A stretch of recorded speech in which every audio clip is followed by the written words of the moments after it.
All right, and welcome back to the show, everybody. If you are watching this, I'm assuming you just watched my reading of Chapter 1. Hey, good for you. You made it through. You listen to my voice. You don't hate it, hopefully, at this point. Maybe you do. Who knows? Yeah, so hopefully you don't, but welcome. We're going to go ahead and jump right into Chapter 2. I figured out the issue where the music wasn't playing before, so I'm going to go ahead and make the music play because that's how we roll. And you know what? How you roll is how you gotta roll. So let's go ahead and bring that up. All right. If the music doesn't make sense with the story, maybe it's because it might not. I just figure people might want something in the background.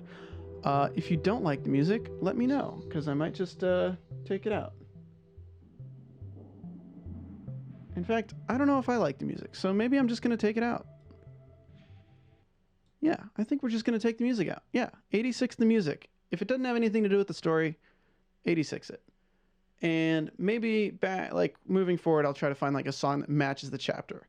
Deathblade back in the day would release like the final chapters of I Shall Seal the Heavens, and he put up like videos to like listen to music while you're reading them. And I gotta say, it always worked out really, really cool. So I really like when that happens. I really enjoy listening to Judas Priest's new Firepower album while listening to epic chapters. If you guys know what I mean, like check it out. It's a really great one to read these novels to when it's like fights and stuff like that. Renegade Immortal's a great one for that. And anything with like demons and stuff like that, so good. So if you want to check out Judas Priest's Firepower album, that's a really good one to have in the background. Because it's just one of those headbangers that you're just, yeah, fight him, kill him, whoa, yeah. So, okay, cool. So we're going to go ahead and move into Show Me the Money. Of course, they launched with 50 chapters, so we got a lot to work with here. So we're going to go ahead and knock out Chapter 2, which is entitled Buying a Helmet. Let me turn my mic up just a little bit for you guys, because I know that that's been an issue in the past for audio. Check, check, check. All right, cool. So now I'm hitting some high notes. Not really hitting high notes, but just, you know, decibel levels. I got the whole OBS thing like showing me what I'm doing. And I realize now that this thing got a little messed up, so I'm going to start that intro again. Keep that looping in the background. A little bit of a behind the scenes break the fourth wall thing going on right there. But welcome to the show. Let's go ahead and get started. Chapter 2, Buying a Helmet. Why are there so many people queuing up over there? Fatty asked as he strolled around with his little sister. When they turned around the corner of the street and towards the plaza, huge queues came to their sights. Wow, there are quite a few queues with a few hundred people in them. Bro, you're really behind on the news. Today is the launch of the Eternal Gaming Helmet. All of these people are queuing up to buy the helmet. Xianxia looked towards the people queuing up enviously. Eternal? Huh? What's that? Fatty was still a bit confused. It's probably just a game. I don't get why they're so excited. Many passerbys threw a look of disdain towards Fatty at his question. Xianxia blushed in embarrassment. Look at you. All you can do is sleep and eat. You never pay attention to the news. Eternal is a game developed by Star Fantasia, the #1 gaming company in the country. It's been in development for the last dozen-odd years. Simply said, it's a full immersion virtual reality game, meaning that the players are able to play the game exactly the same way as we act normally. No keyboards, mice, or any other controllers will be needed. Ah, okay. Virtual reality game? That has nothing to do with Lord Fatty. Apparently, Eternal's also linked to the players' bank accounts, and in-game gold can be converted to real money. Those pro gamers are so lucky, they'll be able to easily earn money doing what they love. Seeing Fatty's disinterest, Xianxia immediately used her own proven method of gaining her brother's interest. What? The game's currency can be exchanged into real-life money? Fatty was very shocked. He quickly moved his hands up his arms as if he was rolling up his sleeves. Well, then what are we waiting for? Fuck, they're actually queuing up to snatch my money. Watch how Lord Fatty deals with you guys. Bro, are you really going to buy it? Xianxia asked in surprise. Of course, I, your older brother, have waited for this day for too long. I even quit my job for this, Fatty answered shamelessly. Come on, let's go and buy the helmets. We'll get one each. But, bro, the helmets are really expensive. Xianxia was excited for a slight moment before she hesitated once again. Expensive? How expensive? Fatty immediately stopped in his tracks. The normal helmet already costs 3,000. Xianxia lowered her head. What?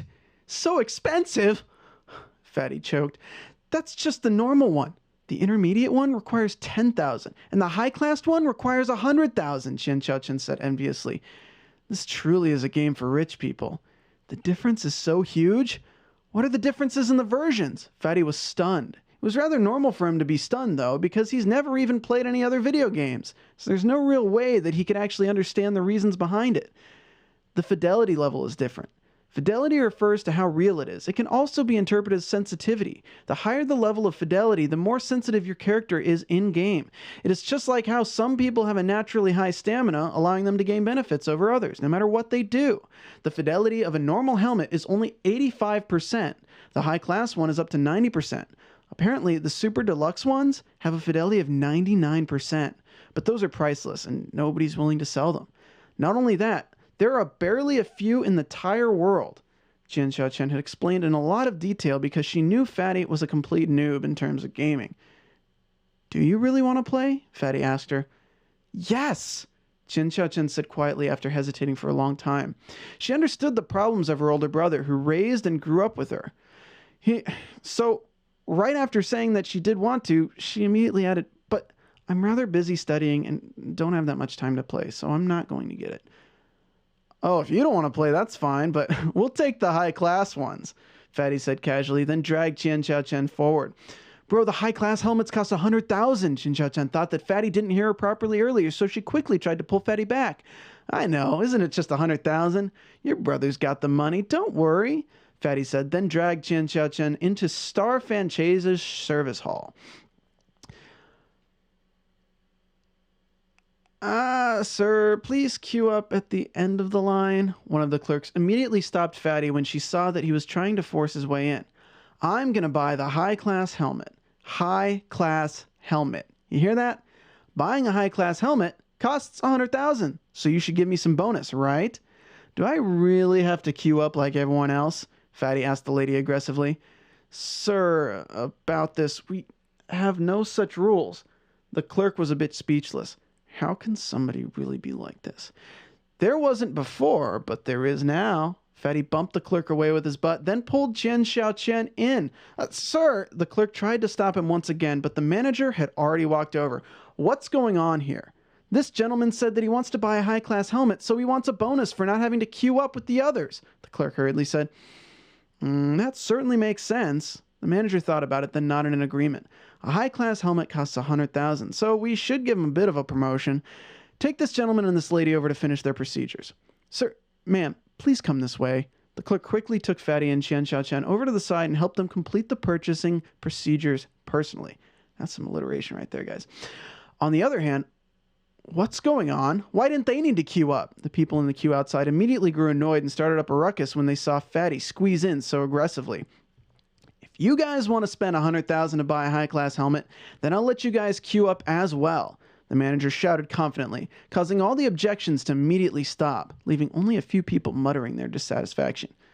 Shit. When Fatty finished buying the helmets, he began to walk out with 2 boxes in his hand. When he arrived at the entrance and saw the annoyed gazes of the people glaring at him, he cockily held up his right hand and flipped the haters the middle finger. Fuck, beat him up! Person who had been in the queue since the previous night and had been in line for an entire night and an entire morning to get to the entrance was enraged. He shouted out, then directly charged towards Fatty. Beat him up! Countless voices rang out together. The sound was so loud that it toppled Star Fantasia's surface hall. Beat him up! The shouts rang out like thunder, and even people several thousand meters away were completely shocked by the sudden voice. What's more, it even resulted in immeasurable losses. According to an investigation, a 34-year-old driver was freaked out by the shouts, which made him so unable to turn the steering wheel the wrong way that he caused a traffic accident. 100-something children were also asking to get spoiled by their parents, but the sudden shouts caused them to immediately become obedient without uttering a sound. A total of 12 pairs of couples performing coitus in the middle of the day were also stunned by the loud shouts, which resulted in a certain male organ having a spasm, forcing these couples to have to seek out the local hospital. All in all, the loud roars made it onto various media and even recorded down as the #1 sound in the city for 100 years, allowing it to be permanently recorded down in history. Yet Fatty, the very one who caused all this, had to run around with great difficulty in order to avoid getting beaten up. Chapter 2, over. Dang, I was not expecting that at the end. Okay, so let's go ahead and mention coitus in the second chapter. So I guess this novel is a little bit more adult in some of the themes, some of the joking and humor, which is cool. I'm down with it. Totally, if you're like 12 years old watching this, I'm so sorry, but I don't know. Like, I think maybe you just don't even understand what it means by male organ or by coitus. So, you know, what can you do? I laughed. I thought it was pretty funny. Still want to hear what you guys think.